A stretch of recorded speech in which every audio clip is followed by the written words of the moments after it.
আসসালামু আলাইকুম বন্ধুরা, আশা করি সবাই সুস্থ আছেন। বন্ধুরা, যে কোনো ধরনের যুদ্ধক্ষেত্র বা যে কোনো আগ্রাসী হামলা থেকে নিজের ভূখণ্ডকে রক্ষা করা, এই দুই ক্ষেত্রেই ফায়ার পাওয়ারের কোনো বিকল্প নেই। শক্তিশালী ফায়ার পাওয়ার আপনার অবস্থানকে অনেকটা দৃঢ় ইস্পাতের মতো দাঁড় করিয়ে রাখবে। মানে শত্রু কোনোভাবে আপনাকে হটাতে পারবে না এবং শত্রুকে অবশ্যই তার জায়গায় ফেরত যেতে হবে। এই সকল কিছু করার জন্য মাল্টিপল রকেট লঞ্চার সিস্টেমের কোনো বিকল্প নেই। একেবারে দ্বিতীয় বিশ্বযুদ্ধের পর থেকে একটা দীর্ঘ সময় যদি আমরা রিসার্চ করি ভালোভাবে, তাহলে যে কোনো যুদ্ধক্ষেত্রেই এই মাল্টিপল রকেট লঞ্চার সিস্টেমগুলোর গুরুত্ব অপরিসীম ছিল। বর্তমানে ইউক্রেনের যুদ্ধক্ষেত্রেও আমরা দেখেছি, ইউক্রেন বলেন কিংবা রাশিয়া, দুই পক্ষই কতটা গুরুত্ব সহকারে এই মাল্টিপল রকেট লঞ্চার সিস্টেম ব্যবহার করেছে।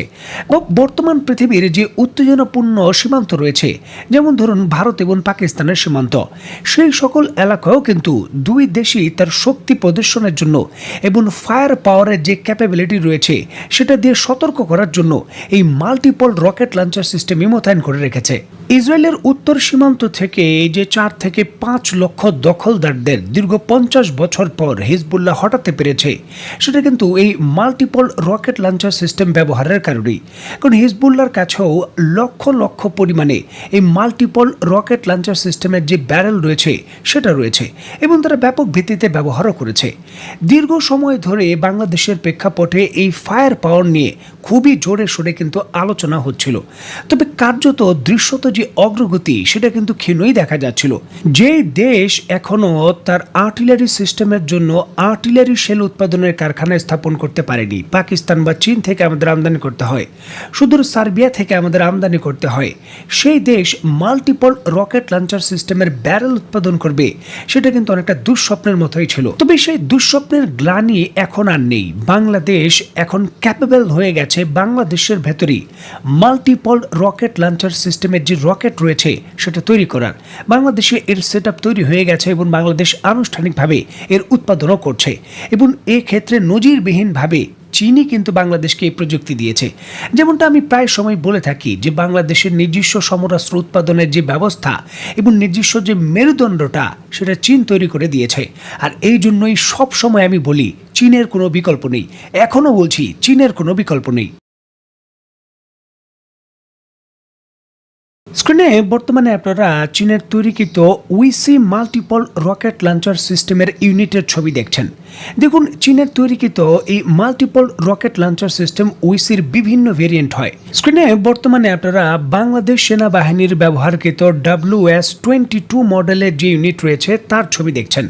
2019 সাল থেকে 2022 সালের মধ্যে বাংলাদেশ সামরিক বাহিনী চীন থেকে এই ধরনের 49 ইউনিট আমদানি করেছে। দেখুন, PR-50 মডেলের যে মাল্টিপল রকেট ব্যবহার করা হয়েছে এই ইউনিটগুলোতে, সেগুলোর রেঞ্জ হলো 45 কিলোমিটার। তবে এখানে গুরুত্বপূর্ণ বিষয় হলো সেই রকেটগুলো গাইডেন্স সিস্টেম। বিভিন্ন ধরনের মাল্টিপল রকেট লঞ্চার সিস্টেমগুলো যে রকেট ব্যবহার করে সেগুলো আনগাইডেড হয়, যার জন্য আপনি টার্গেটে নিখুঁতভাবে কিন্তু আঘাত করতে পারবেন না। তবে চীন থেকে বাংলাদেশ যেগুলো আমদানি করেছে WC-22 মডেলের 122 mm এর PR-50 মডেলের, সেগুলো কিন্তু ক্যাসকেড ইন্টারশিয়াল টার্মিনাল গাইডেড সিস্টেমের অধীনে। এখন এই জিনিসটা কি সেটা পরে একদিন ব্যাখ্যা করব। মানে নিখুঁতভাবে এগুলো আঘাত করতে সক্ষম। এখানে আরেকটা জিনিস বলে রাখা ভালো, এই সিস্টেমগুলো পূর্বে 40টি কিন্তু রাউন্ড ফায়ার করতে পারত, তবে বাংলাদেশ এখানে অনেকটা বৃদ্ধি করে এর সক্ষমতা 50তে নিয়ে গেছে। যদিও রেঞ্জ বেশি নয়, তবে মাল্টিপল রকেট লঞ্চার সিস্টেমগুলো যেহেতু মাত্র মিনিট খানিকের মধ্যে 50 থেকে 60টি রকেট নিক্ষেপ করতে পারে, শত্রুর যে অবস্থান রয়েছে সেটা গুড়িয়ে দেওয়ার জন্য, আচমকা গুড়িয়ে দেওয়ার জন্য এটা একটা পারফেক্ট ওয়েপেন, এর বিকল্প নেই। তবে এত দ্রুত হামলা এবং এত পরিমাণ হামলার জন্য আপনার প্রোডাকশন লাইন লাগবে। সীমান্ত এলাকায় নিজের অবস্থান ধরে রাখার জন্য, সার্বভৌমত্ব ধরে রাখার জন্য প্রতিদিন হতে পারে শত শত এই ধরনের মিসাইল ফায়ার করতে হবে বা রকেট ফায়ার করতে হবে। সুতরাং প্রোডাকশন লাইনের বিকল্প নেই। আপনি চীন থেকে আমদানি করে নিজের সার্বভৌমত্বের রক্ষা করতে পারবেন না, লড়াইটা চালিয়ে যেতে পারবেন না। বাংলাদেশ একটা সময় ধরে চেষ্টা করছিল এর প্রোডাকশন লাইন বাংলাদেশে তৈরি করা যায় কিনা, চীন প্রযুক্তি হস্তান্তর করে কিনা এই বিষয় নিয়ে। 2019 সাল থেকে যখন আমরা এটা অর্ডার দিয়েছিলাম 49টি ইউনিট, তখনই কিন্তু এটা ইনক্লুড ছিল যে এর প্রযুক্তি হস্তান্তর হবে, বাংলাদেশের কারখানা স্থাপন হবে। অবশেষে সেটা হয়ে গেছে। গত 2 বছর ধরে এই প্রোগ্রাম নিয়ে কাজ করছিল চলতি বছরের একেবারে শুরুর দিকে এর উৎপাদন শুরু হয়েছে। আপনারা ইতিমধ্যে নিশ্চয় অবগত আছেন, চলতি মাসের 26শে মার্চ বাংলাদেশের প্রধান উপদেষ্টা ডক্টর মোহাম্মদ ইউনূস চীন সফরে যাচ্ছেন। অত্যন্ত গুরুত্বপূর্ণ সফর। এই সফরকে কেন্দ্র করে বাংলাদেশে নিযুক্ত চীনা রাষ্ট্রদূত recently national image of China in Bangladesh শীর্ষক একটি গবেষণাপত্র প্রকাশ করেছে। যদিও বাংলাদেশ আনুষ্ঠানিকভাবে এই বিষয় স্বীকার করেনি, তবে চীনের পক্ষ থেকে প্রকাশিত সেই গবেষণাপত্রে চীন কিন্তু পূর্ণাঙ্গ ডিটেলস প্রকাশ করেছে যে বাংলাদেশে কি কি প্রযুক্তি তারা হস্তান্তর করেছে এবং চীনের কি কি প্রযুক্তি বাংলাদেশে এখন তৈরি হচ্ছে। অ্যাসল্ট রাইফেল থেকে শুরু করে কাঁধে বহনযোগ্য স্বল্প পাল্লার বিমান বিধ্বংসী মিসাইল সহ রকেট লঞ্চারের যে মিসাইল রয়েছে বা রকেট রয়েছে সেটাও তৈরি হচ্ছে, সেটা নিশ্চিত করেছে তারা। Bangladesh ordinance factory and Bangladesh machine tools ফ্যাক্টরির সাথে চুক্তির মাধ্যমে দেশীয় প্রতিরক্ষা শিল্প ঘাঁটি গড়ে তোলার সহায়তা হিসেবে এই প্রকল্প বাস্তবায়ন হয়ে গেছে। চীনের পক্ষ থেকে নিশ্চিত করা হয়েছে তারা আমাদের এই প্রযুক্তি দিয়েছে এবং সীমিত পরিসরে আমরা এখন উৎপাদনে যাচ্ছি। এটা ঠিক, রকেট লঞ্চার সিস্টেমের রকেট একটা বেসিক সিস্টেম যেটা পৃথিবীর বহু দেশই তৈরি করে, তবে বাংলাদেশের ক্ষেত্রে এটা নতুন। আমাদের সক্ষমতার নতুন একটা ধাপ তৈরি করে দিয়েছে এবং উন্মোচন করে দিয়েছে নতুন একটি দিগন্ত।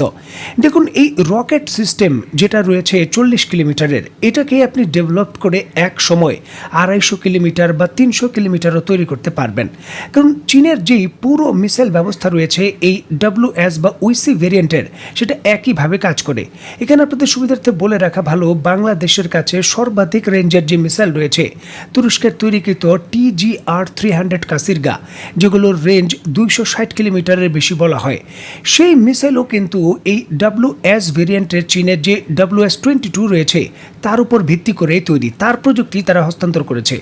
যদি একেবারে ছোট করে আপনাদের আমি ব্যাকগ্রাউন্ড বলি, তাহলে চীনের বহরে যে প্রথম বিমানবাহী রণতরী চীন তৈরি করেছে এটি রাশিয়া থেকে আমদানি করা, আর রাশিয়া এটা তৈরি করে রেখেছিল কৃষ্ণ সাগরে তাদের উপকূলে। এবং নিজেদের ব্যবহারের জন্য যে এয়ারক্রাফট ক্যারিয়ারের বডি রাশিয়া কৃষ্ণ সাগরের উপকূলে তৈরি করেছিল নিয়ম অনুযায়ী, সেটা তুরস্কের বসপরস প্রণালী দিয়ে পাড়ি দিতে বা পার হতে হলে অবশ্যই তুরস্কের অনুমতি লাগবে। তবে তুরস্ক কোনোভাবেই এর অনুমতি দিতে যাচ্ছিল না, আর তখনই কিন্তু চীন বাধ্য হয়ে তুরস্ককে এই উইসি বা WS মাল্টিপল রকেট লঞ্চার সিস্টেমের যে প্রযুক্তি রয়েছে সেটা হস্তান্তরের জন্য চুক্তি করে। আর এই প্রযুক্তি তুরস্ককে দেওয়া হয়, আর তুরস্ক অনুমতি দেয় সেই এয়ারক্রাফট ক্যারিয়ার আসার। আর পরবর্তী সময়ে WS ভেরিয়েন্টের উপর ভিত্তি করেই, মূল ডিজাইনের উপর ভিত্তি করেই TGR-300 যে কাসিরগা সেই মিসাইল তৈরি হয়েছে। মানে আমরা আমাদের যে ফ্যাক্টরির সেট আপ চীন তৈরি করে দিয়েছে, এই ফ্যাক্টরির সেট আপেই তুরস্কের যদি কিছু সহযোগিতা করে মেশিন টুলস দিয়ে এবং টেকনোলজি দিয়ে আমরা TGR কাসিরগার যে মিসাইল রয়েছে সেটাও তৈরি করতে পারবো। যেমন আত্মনির্ভরশীল হওয়ার একটা রাস্তা তৈরি হয়েছে, সুতরাং এখান দিয়ে আমাদের যেতেই হবে। চীনের কাছ থেকে আত্মনির্ভরশীল হওয়ার জন্য যত প্রযুক্তি আয়ত্ত করতে পারবো আমরা, ততটাই কিন্তু আমাদের জন্য মঙ্গলকর। শুধুমাত্র আমদানি নির্ভরশীলতা থাকলে বাংলাদেশ কখনোই আত্মনির্ভরশীল হতে পারবে না এবং প্রকৃত নিরাপত্তা বলতে যে বিষয়টা বোঝায় সেটাও নিশ্চিত করতে পারবে না। আলহামদুলিল্লাহ যে WS-22 যে রকেট সেটা বাংলাদেশে এখন তৈরি হচ্ছে, সীমিত পরিসরে তৈরি হচ্ছে, তবে তৈরি হচ্ছে। ইনশাআল্লাহ আমরা খুব দ্রুত এটাকে ব্যাপক পরিসরে উৎপাদনে নিয়ে যেতে পারবো। এখন আমাদের মূল টার্গেটটা হলো আর্টিলারি শেল উৎপাদন করার। চীনের যে নরেনকো কোম্পানি রয়েছে পৃথিবীর বিভিন্ন দেশের সেট তৈরি করে দিয়েছে। আমরা আশা করছি যে আমাদের প্রধান উপদেষ্টার এই সফরে চীনের নরেনকোর সঙ্গে এই আর্টিলারি শেল উৎপাদনের বিশাল কারখানা বাংলাদেশে তৈরি চুক্তি হবে এবং বাৎসরিক অন্তত পক্ষে 1 থেকে 1.5 কোটি আর্টিলারি শেল উৎপাদনের সক্ষমতা আমরা অর্জন করতে পারবো।